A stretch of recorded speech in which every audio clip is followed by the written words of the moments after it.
Today has been a very mixed day because we got some great news, especially for me as a Cities of Sigmar player, with some really cool balance updates for the spearhead mode, but also in Big Sig, the main game Age of Sigmar.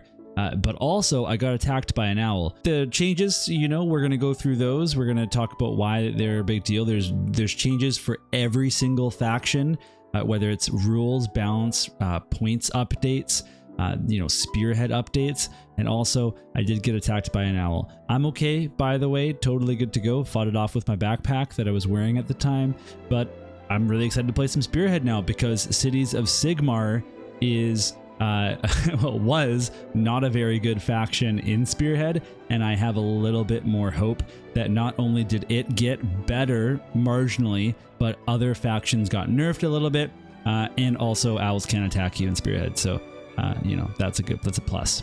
Let's start by talking about some of the general balance things that happened here. So we'll get into the Spearhead in a sec here, but the updated season rules. So one of the main things is that the priority roll is changing a little bit.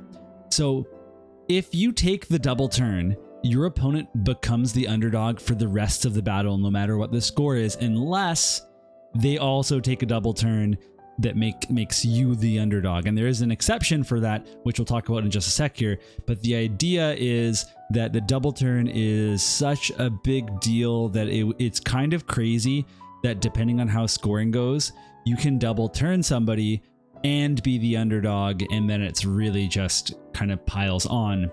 So what they're also doing is if you're behind by 6 or more points, then you could take a double turn, and in that case you would be not penalized. You would actually still be able to make a battle tactic selection, and you wouldn't apply the underdog status to your opponent by taking the double turn.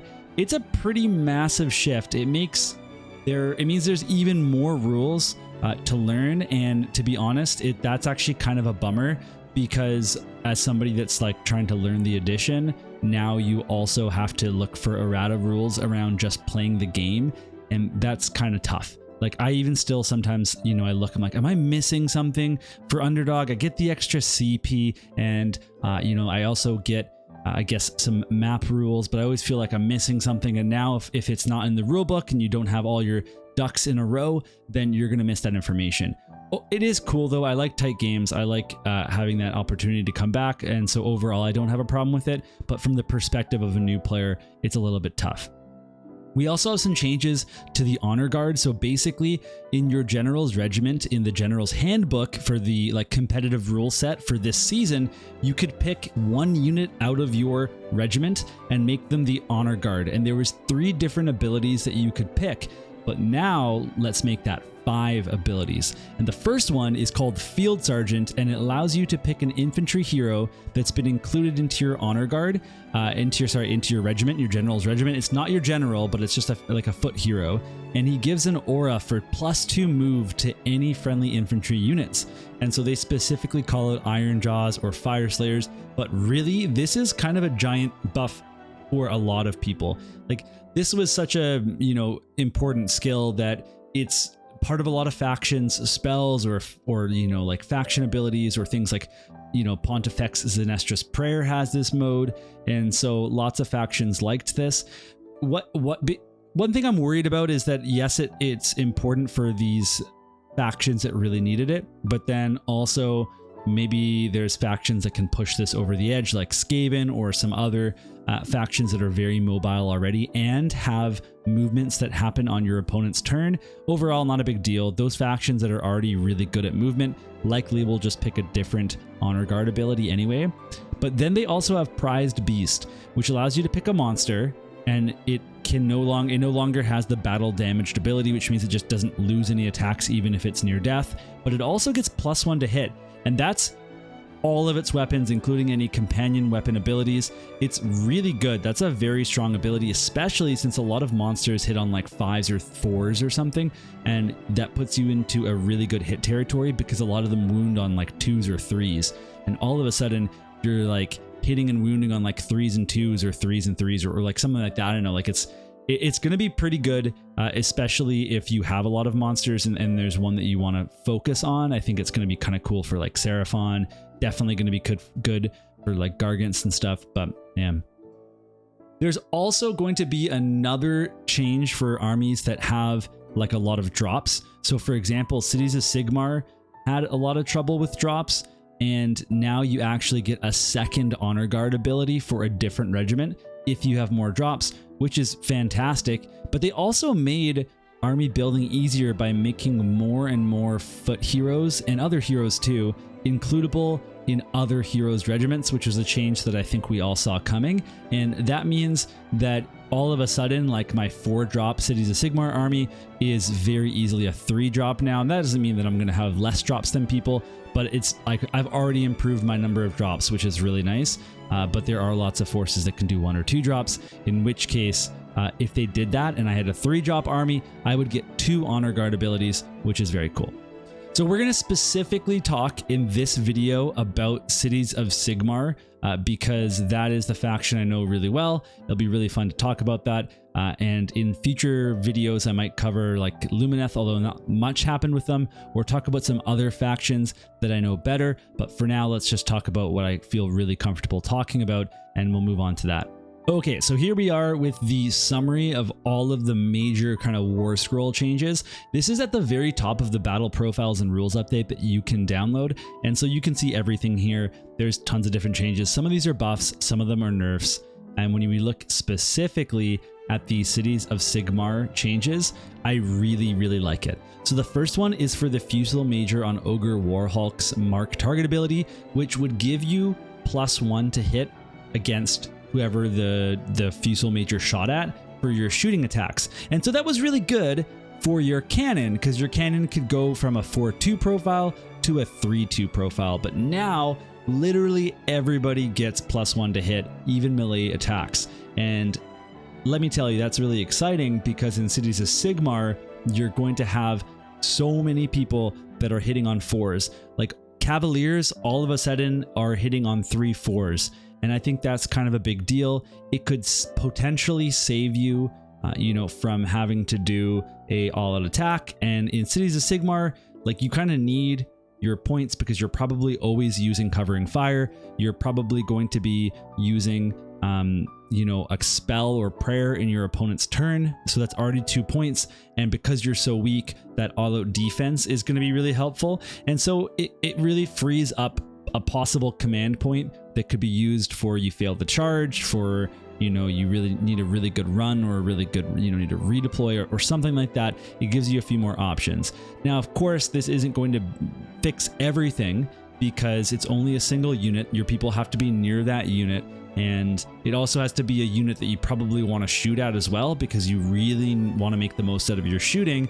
And so all of those things aren't always going to line up, especially when, depending on what you're shooting, you can't actually pick the target if it's like, covering fire scenario, or I don't know what exactly we're doing here. But I know I watched The Honest Wargamer, and he said this ability seems like a red herring, which means he thinks it's not actually going to be as impactful as it looks.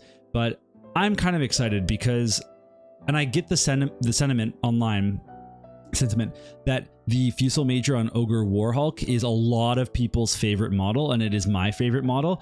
And when I list build, I've straight up not been including it because I just don't think it's bringing enough to the table if you don't bring enough shooting attacks. But now I definitely feel like it's bringing enough to the table to bring it. It's pretty easy to bring with the point changes, which we're going to talk about in a sec. And that means you just get way more value out of it. You can feel better about bringing it. And it's going to feel so much better when you pile in on things and everything gets like a +1 to hit.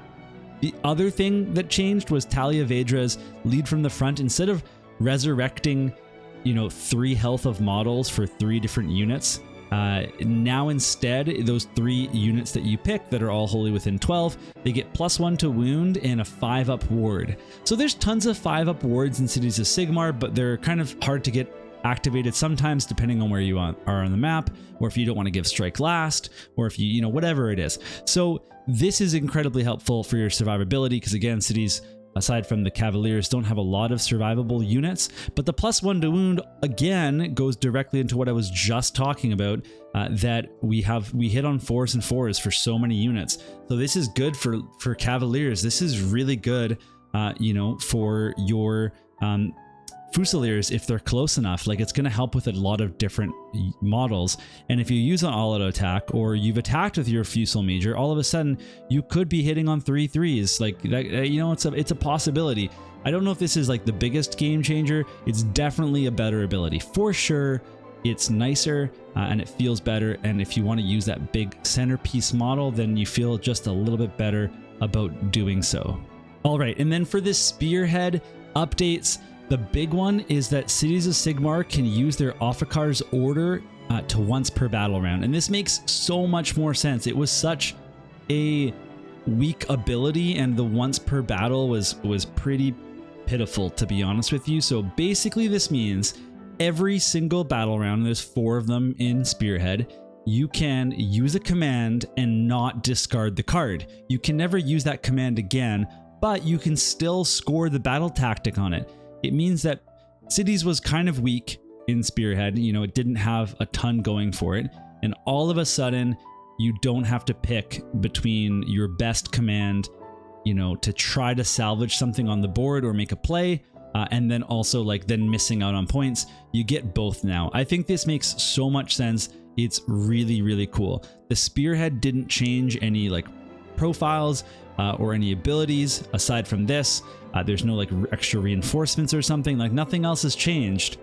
So this, I think, is a big enough change. I think it's really cool, especially when you look at things like, for example, Slaves to Darkness. The Chaos Knights now come into the second battle round, because the Chaos Knights can really kill your stuff. They can tie up any of your models for the rest of the game, because the Chaos Knights are just going to die. They're kind of a trap model, where if you're like, you know what, I'm going to focus and get rid of them, you won't. You'll spend the whole game doing it, and the best thing you can do is try to tar pit them with something like Steel Helms while you try to score points. So for them to not even be around in the first round is a really nice option, and you can give your opponent some choices about deployment, where they're going to put them, depending on how you actually set up. The other Spearheads here I don't really know well enough, except for the Lumineth one, which also got buffed. Basically, they always get lightning reactions now, which means that whenever a Lumineth player gets to pick their unit to fight, instead of picking one unit, they pick 2 units and both those units fight. You used to have to use a Facet of War to do that. Now you just get it automatically. I also think this is a good idea. While the Lumineth faction is really good, I thought their Spearhead was actually a little bit underwhelming and really relied on some good rolls with some crits. Like, if you were critting and you were picking the Power of Hish Facet of War, then you could really get rolling. If you were able to utilize the reinforcements, you could make a huge difference, but there's a lot of circumstances where that was very hard to do. So I think this is pretty fair. And I think the other ones that got buffed all make a lot of sense based on what I'm reading online. The only one that didn't get buffed that I hear some people were complaining about was the Tzeentch one. I've heard pretty bad things about the Tzeentch one. I don't know what you've heard, but it's nowhere to be seen on here. So I guess they didn't think it was, you know, needing enough of a buff. Or maybe they're just going to get a new Spearhead soon. And that's another thing to consider, is that if anybody gets a new Spearhead, that new Spearhead will possibly have new rules, new models, and they'll just be better or something along those lines.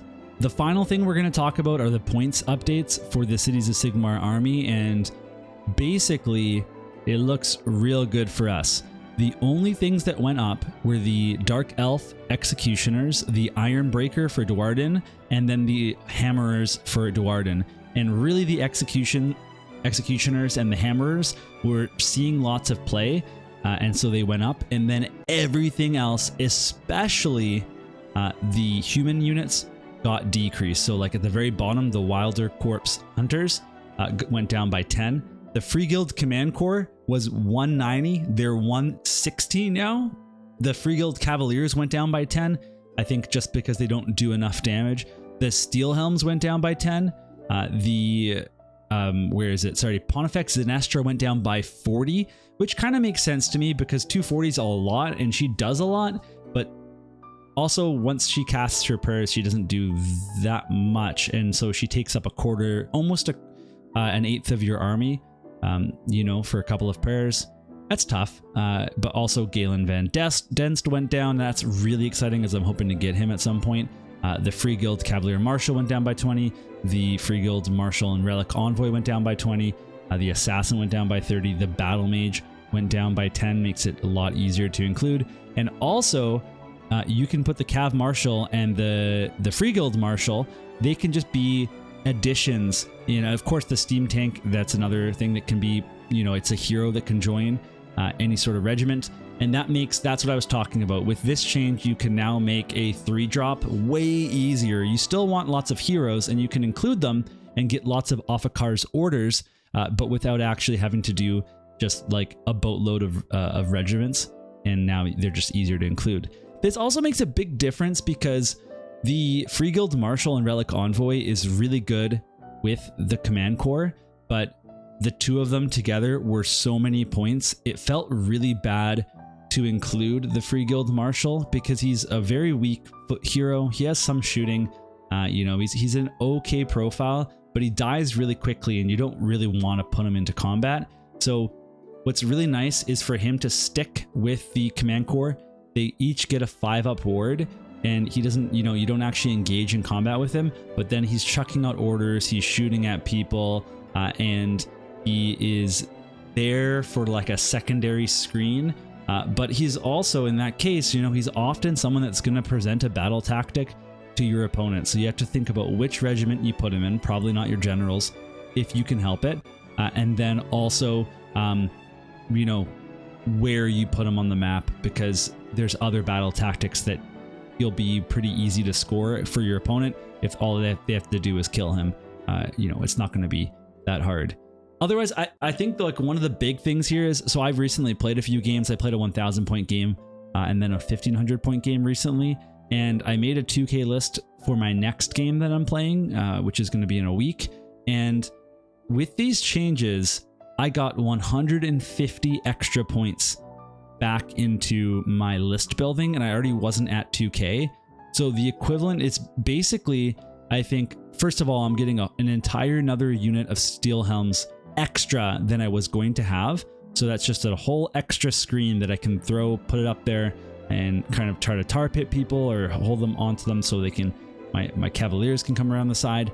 And I can now put my my Fusel Major that I'm feeling so much better about with the new mark target rules. I can fit that into my army as well, and that feels really good. Oh, by the way, I don't think I mentioned, but the cannon also got decreased by 20. So again, you know, cannons felt kind of bad. I saw a lot of people were running 2 of them, just trying to maximize on the upside of the cannon, but really when they don't hit, because they have very few attacks and their attack profile is not that good, when they don't hit, they feel real bad. And in the case of costing less, all of a sudden it feels a little bit better to bring them, because artillery is just kind of tough in Age of Sigmar, at least at this stage. All right, so that's going to be it for the battle profile update for Cities of Sigmar specifically. I want to know what you all have to think about this. Like, tell me about what you think about cities, but also how do you feel about your own factions changes, about what's coming up for you, and what that kind of, you know, how does that adjust your actual army building? How does that adjust you know, what your plans are if you're going to buy some new models? One thing I actually didn't talk about are Callus and Toll, which didn't change for Cities of Sigmar, but they went up by 40 points for any other army to include them as a regiment of renown. And that's a big deal because people were bringing them to deep strike and just be a super efficient profile over their own deep striking units in their own faction. And so that was a pretty sizable change. So I'm curious how much that's affected people. Because that's another unit that I'm hoping to pick up at some point. And I was thinking to myself, oh yeah, I'll play this in Lumineth for sure. But now I'm kind of like, I don't know. They're like, I think they're 270 points or something like that. So it's quite a big change. But otherwise, you know, I'll be back soon. I'm done scripting my should you play Seraphon video. And so I just need to film it and do all the editing. And I'll hopefully have that done this weekend or Monday at the latest. and have that content out to you all. But in the meantime, hope you enjoyed this video, and we'll see you all again in another one.